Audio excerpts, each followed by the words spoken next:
want to start by telling you a story. This story is about a young woman, a young girl named Kanizan Bibi, who was born and raised in a small town in TEDxInstituteOfSpaceTechnology in Punjab. Kanizan Bibi was the daughter of a farmer, so money was really difficult for the family. So at the young age of 16, she started her first job, working at the house of a wealthy man in the village, taking care of his children and helping with household chores. And everything seemed to be going normally until one day when the children and their mother were found murdered. Now, as soon as they were murdered, their father went to the police station, alleging that he had a really ugly property dispute in his family and that his cousins had killed his family for that reason. Now, the police first arrested these so-called cousins and then very quickly released them on bail. And then 10 days later, after the murders had already taken place, an elderly man in the village goes to Kanizan Bibi's house in the middle of the night and tells her father that people in the village are talking. They're saying that those men got away, but somebody had to pay a price for the crimes. And her father, very naive man, innocently, he sent his daughter to the police station, hoping that she's going to help with the investigation, she's going to find these people who did this to these children that she was so close to. But she never came back. As soon as she got to the police station, she was arrested, and then, according to her father and court documents, she was brutally tortured until she confessed to the crime under that torture. Now, torture, to begin with, firstly, is illegal, and as everyone knows, evidence or confessions obtained through torture cannot be used in a court of law. But in her case, after this confession, she was sentenced to death by the local court. And after she was sentenced to death, she remained on death row for 30 long years. Now, if anyone knows the way that the death penalty works, death row is essentially the time that you spend in prison waiting to be executed from the time when the sentence is handed out. And so she remained on death row from the time that she was 16 till the time that she was 46. So essentially her entire life.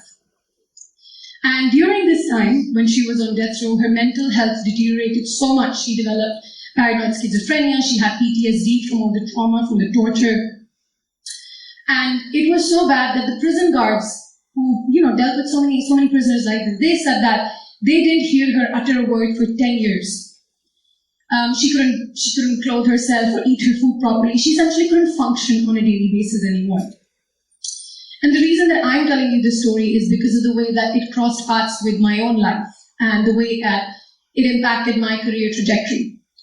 So after being on death row for 30 years, Kanizan Bibi's case finally was appealed to the Supreme Court of Pakistan, with her legal team brilliantly arguing that what kind of justice are we dispensing as a society by executing mentally ill people?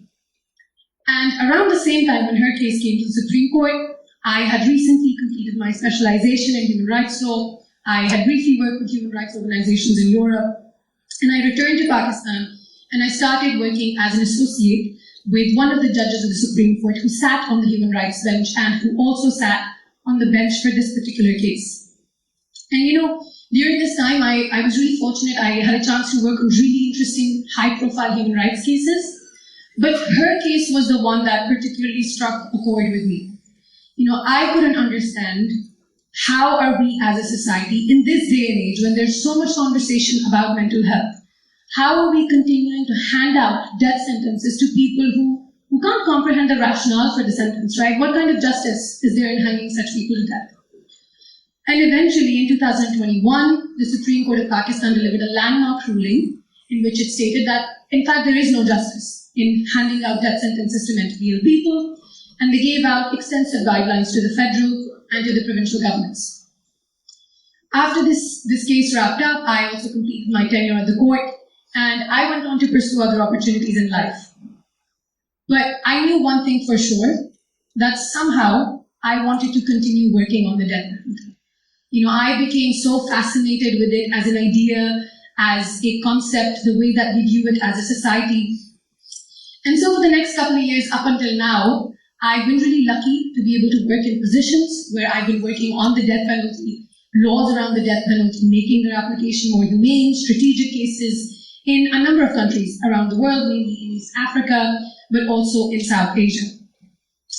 And each country has its own approach towards the death penalty, right? Depending on the social and political discourse, the religious thought, very important, public perception. But there's one thing which is common across all of these countries in the way that they apply the death penalty. And that is the fact that one of the most difficult things when it comes to reforming the death penalty, making its application more humane, one of the most difficult things is trying to change public perception. And nowhere is that more true than in our own country, in Pakistan. And I've experienced this on a very personal basis. So I moved back to Pakistan last year. And when you move back home after a couple of years, you meet so many new people, you talk about what you do. But I've noticed, when I meet new people, it doesn't matter who they are, where they come from, what they do for a living. Everyone has such a strong opinion on why this country needs the death penalty. And they always say something like, Fizza, you don't understand. Beta, we're not like the West. This is not the West. We need the death penalty. You see the crimes, all these criminals, they're going to go bonkers, crime rates are going to be off the roof. So we really, really need it. And I appreciate the fact that this perception comes from a good place, right? Most people just want to feel safe. They want their children, their women, their men to just be safe. But the problem is that this perception is not backed by any reality. If you speak to any expert on the subject matter, they will tell you that in fact the death penalty has little to no correlation with deterring crime or preventing crime. In fact, a case study done by a leading human rights organization in Pakistan that works a lot on the death penalty found that there's little to no correlation between the application of the death penalty and the deterrence of crime in Pakistan. In fact, there were other underlying factors that actually influence crime rates in the country. Can I have the slides, please? So if you look at this graph here, which is from that study, they find that crime rates, homicide rates, particularly murder rates in Pakistan, are very closely linked to the economy. So the years in which the GDP is doing really well, crime rates, murder rates are low. And in the years where the GDP is not doing so well, murder rates are high. If you read more of that study, and I don't have the time, but if you read it, you'll see similar factors like political instability, waves of terrorism are very closely linked to homicide rates. And while we keep, focusing on executions and they're going to prevent crime or increase crime, it's actually a lot of other interesting factors that are at play here. Now, the other problem with this whole deterrence argument that the death penalty is going to prevent crime, the other problem with that is that when a crime of a really barbaric nature, horrific crime happens in the country, and we immediately, jump on talking about the death penalty. That's our knee-jerk reaction as a society, right? We're instantly like execution, hang people to death. The problem with that is that when we do that, we take away the focus from asking the more important questions from our state and from our leaders. We stop focusing on actual remedies and practical solutions that would work in the contextual reality in which Pakistan operates. And I want to use the example of child abuse. Now, I know child abuse is a very sensitive topic, and people get emotionally triggered, and rightfully so. So I don't want to talk about whether child abusers should be hanged or not. I simply want to talk about the effectiveness of executions as a way to prevent child abuse from happening again and again and again, right? Because ultimately we want it to stop. That's our goal. So let's take the case of Zainab Ansari, the 6-year-old child who was brutally abused, murdered in 2018. And after her murder, there was nationwide uproar across the country. And everybody was really angry, and there were calls for executions, chemical castration, and so on and so forth. And eventually, in 2018, this culprit, he was hanged to death. And now you would hope that, considering how publicly this was discussed, this would somehow stop it from happening again. But less than 2 years later, in 2020, first half of 2020 alone, nearly 1,500 children were abused across Pakistan. And these are just reported figures. We know the numbers are much higher. So why did that sort of public execution did not deter it from happening again? And the answer for that is very simple. Crimes like child abuse, crimes like rape, crimes of passion like murder, they don't operate in a vacuum, right? They seem like one-off crimes, but they're not. They essentially operate within structures, deeply embedded structures of power that actually enable them to happen. And until and unless those underlying causes are addressed, executing one guy is not going to change anything. So instead of focusing on executions, what we really need to be asking our leaders, our government is, what are they doing on a more structural level to address these underlying causes? What are they doing to build the capacity of state institutions to be more responsive to such crimes? What are they doing to address the social and economic disparities that actually lead to this, right? Children's rights experts will tell you that there's a variety of reasons that enable these kinds of crimes, and executing people doesn't solve anything. So when we focus so much on the death penalty as a deterrent, we take away the focus from the real questions. Really, these things are what requires the actual hard work and effort on part of the government. And when we just focus on executions, we kind of give them the easy way out. And that's not going to solve anything. And that brings me to my second point, which is about the disproportionate application of the death penalty against poor people, marginalized people, vulnerable people. When you look at Pakistan's current death row population, it's one of the largest in the world. Over 6,000 people currently waiting to be executed. When you look at it, you will notice something really sinister. A vast majority of the people on death row are poor people, marginalized, vulnerable people from poor backgrounds. Now, you could say that, Fizza, poor people living in poverty, they're prone to crime, sure. But looking at the kind of news stories that come out in this country, I have a really difficult time believing that rich people don't commit crime. Of course they do, but you don't see them represented on Pakistan's death row population. Why is that? Because the death penalty is designed in a way that it's only going to target the vulnerable and the poor people. Let's take an example. Let's say a murder has taken place in a small town or in a village somewhere in Pakistan, in rural Pakistan. And the person who committed the murder is either influential himself or linked to somebody with moderate influence. Now you tell me, in this particular case, in the way that power structures operate across the country with a lot of violence, do you think the police, which is part of the same community, which has their own family to look after, their own children to look after, do you really think they're going to go after these guys, take them to court, have a trial, get them executed? I mean, sure, you could say in some cases we have some really brave police officers, we're lucky, but in a vast majority of the cases, I think the chances of that happening are really bleak. It's really unlikely that that's going to happen, and we're not blaming any individuals or institutions, it's just the practical, contextual reality of Pakistan. In fact, there was a report a couple of years ago by the Human Rights Commission of Pakistan that found that in murder investigations particularly, the pressure is so high to close the case that torture is often used as a method of investigation. Now, the problem with that is, other than the fact that torture is wrong, is that rich people, or people who are even moderately economically well off, they can buy their way out, they can bribe their way out of that investigation.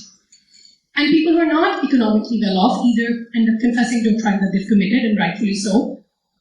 But in a lot of cases, vulnerable people end up confessing to crimes that they have not committed, just so that the torture can stop. Like in Kanizan Bibi's case, right? 16-year-old child confessed to the crime under torture, and then for 30 years on death row, she maintained her innocence. So you get the point. It's being disproportionately applied against vulnerable people because of just the way that it's designed. And that brings me to my final point. The final point is about the room for mistake. Now, sure, people will argue that with any kind of sentencing, there is a room for mistake. That's a fair point. We cannot base our policies in fear of mistake. But what I want to ask you is, how big do you think the room for mistake is in this country when it comes to the application of the death penalty? Like, if you could give me a percentage, how much do you think is the room for mistake? Like 10%? Do you have any guesses? 20, 50 at max? There was a study that was done recently which analyzed Supreme Court judgments for a number of years of all cases concerning the death penalty that were appealed to the Supreme Court. And what they found was that in 80% of all cases that got appealed to the Supreme Court concerning the death penalty, in 80% of them, the court did not uphold the death sentence. And the reasons were either reliance on unreliable witnesses, lack of evidence, failure to establish intention, reliance on confessions which were obtained using improper procedure like torture, and a number of factors like that. And I mean, to me, this is a really, really staggering figure. Essentially, in 80% of all cases where the lower courts are just handing out death sentence after death sentence, the case is being appealed to the Supreme Court. Supreme Court or judges are saying, hold on, a mistake was made, injustice was done, this person is probably innocent, let's review it. And these are just the cases that get appealed to the Supreme Court. The appeals process is very expensive. It's very time consuming. Most people don't have the money for that.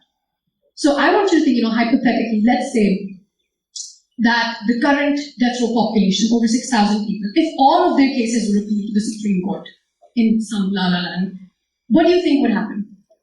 I think there's a strong reason to believe that in a vast majority of the cases, the death sentence will not be upheld.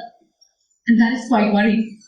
So to wrap up what I'm essentially saying, I'm not trying to convince you of anything, right? I'm not trying to convince you that the death penalty is good or that the death penalty is bad. I think that's a very moral question. Your answer would depend on your internal politics, the way that you view the world, the way that you see yourself in the world, and it's not an important question. The important question or the important point is the fact that looking at data, looking at evidence, and looking at empirical analysis, we know for a fact that the way that the death penalty is currently being applied in this country, it's not working. It's definitely not keeping our women and children and men safe. It's disproportionately targeting the poor people, and the room for mistake is massive. So keeping that in mind, I just want to ask you, as a concluding question, do you think we should continue applying the death penalty the way that we currently do? Or should we perhaps, as a society, for starters, think about some kind of a reform? Because ultimately, the way that we dispense justice sits at the heart of our humanity and our collective conscience. So maybe it's time that we start thinking. Thank you very much.